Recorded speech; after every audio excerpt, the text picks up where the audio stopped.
This week we were asked to complete a test about ourselves on our cross-cultural understanding and knowledge. So for this test, I did get an A, which was an 88%, and I will be going over the questions that we were asked. The first question we were asked was, do you have social relationships with people from different religions or cultures, ethnicities, and or sexual orientations? I answered sort of. I talked to people from different backgrounds in school-related situations. I answered this one because I don't really have a huge circle of people around me to say that my circle is diverse. I do go to an HBCU, so I'm mostly surrounded by people that look like me.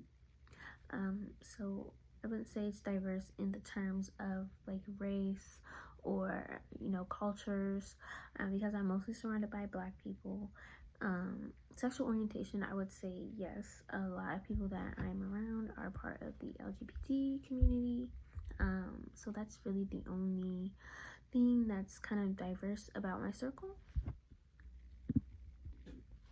The second question we were asked was, do you inform yourself about key issues in the international news? I answered yes. I follow the media and regularly consult websites or publications from outside North America. I answered this because if I was to only, look at stuff from North America, I wouldn't be culturally aware of a lot of stuff going on in other countries. I wouldn't know if there was, different wars going on, different diseases that I should be informed about.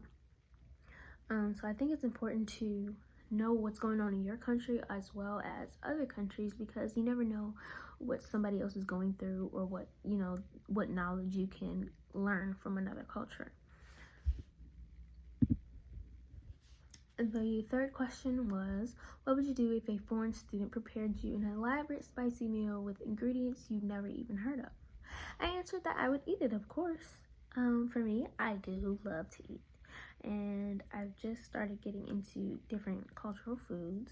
I've honestly just started eating sushi like this year, and I always thought it was kind of weird to eat like raw food or anything like that, so I never really indulged in that.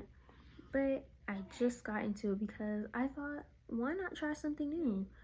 This is really popular in more like Asian countries, so I thought I should give it a try because I want to try different foods that aren't American food, burgers or hot dogs or french fries. I want something new. I like to be open to trying new things.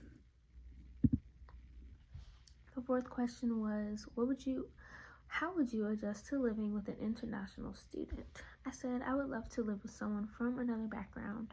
I said this because I don't really care, I don't really care about just living with Black people or living with someone from a foreign country. If I were to live with someone from a foreign country, I think it would be interesting to get to know them and get to know their culture, get to know why or how they act like that, or what things they indulge in, what foods they eat. I just think it's really interesting to get to know someone on, a cultural level and also a personal level. Just to be aware and also be respectful, because you never know if someone has different customs that they think are rude in their country.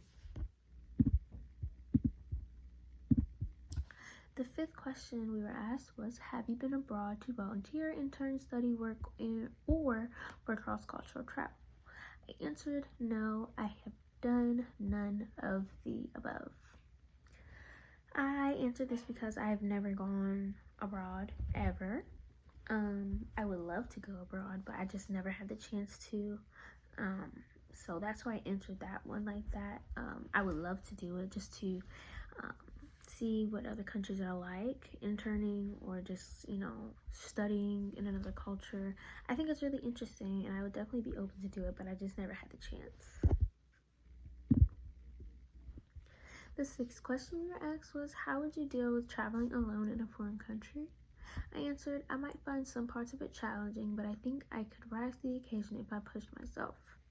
I answered this one specifically like this because traveling alone can be really scary, especially if you're going to a foreign country where you don't know how people will act or like what places are bad. Like in America, you know which places are bad where you live, what what certain areas are like, what certain areas, if are they bad, are they good, are they okay to go, are they safe.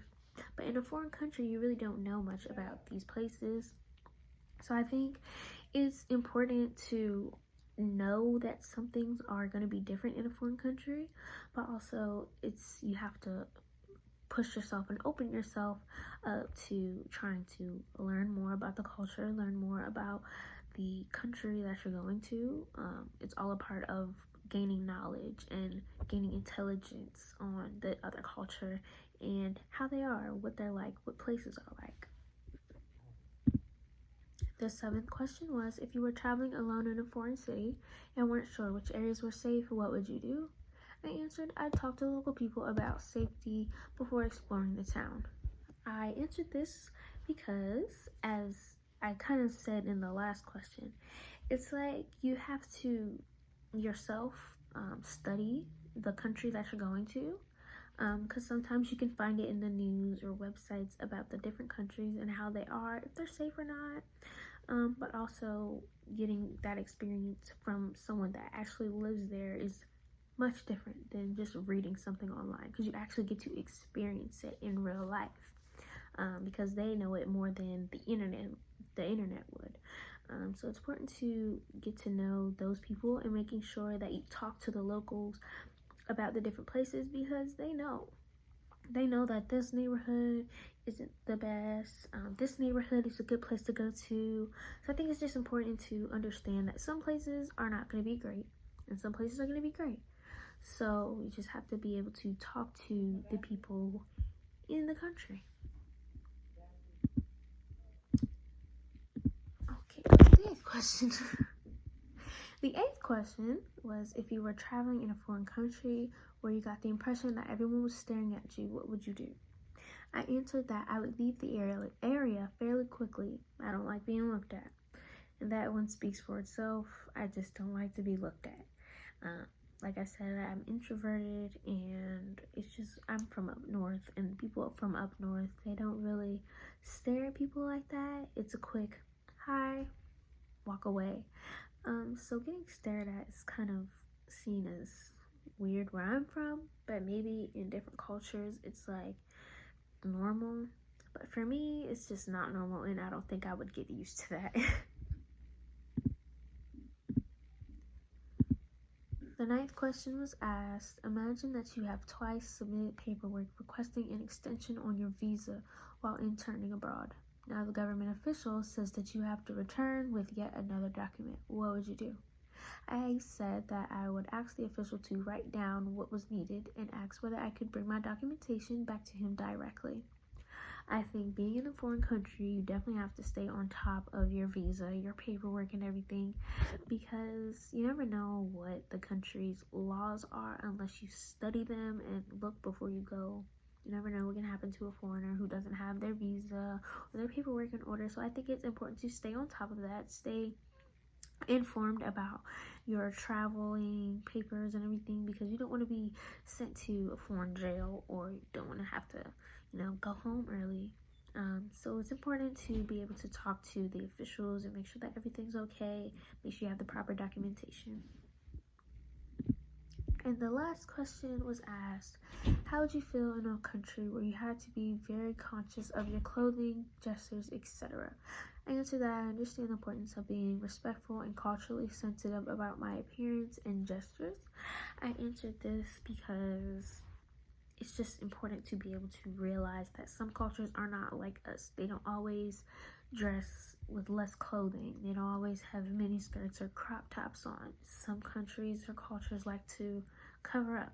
They don't like to show their hair. They don't like to show their face unless it's like a husband or anything. And even then, they still don't.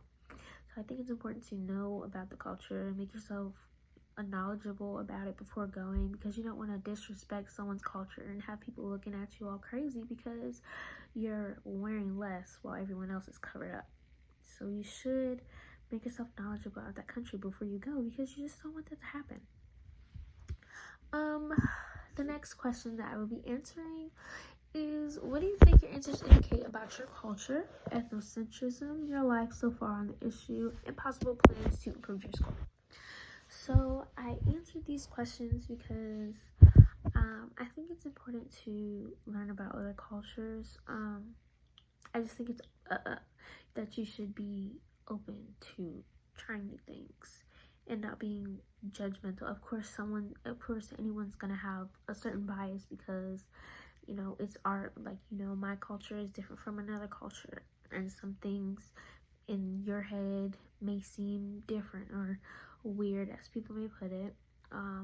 But it's always a good thing to try to stay open-minded, knowledgeable, being able to open your mind up to learning new things about a different culture, because you don't want to just, not know about other things. You don't want to just stay in your bubble and never learn about anything else. You don't want to just stay in your culture, stay in your, you want to be open to learning new things, because at the end of the day, that helps you with your competence. You get to learn, you get to be knowledgeable, you get to go back to someone and say, hey, I learned about this. I ate this food while I was in a different country.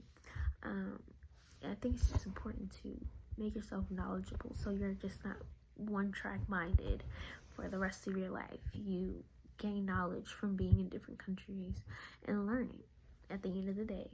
So I just think that it's really important to try to be open and not judgmental towards other cultures, and not just keep yourself in your own bubble.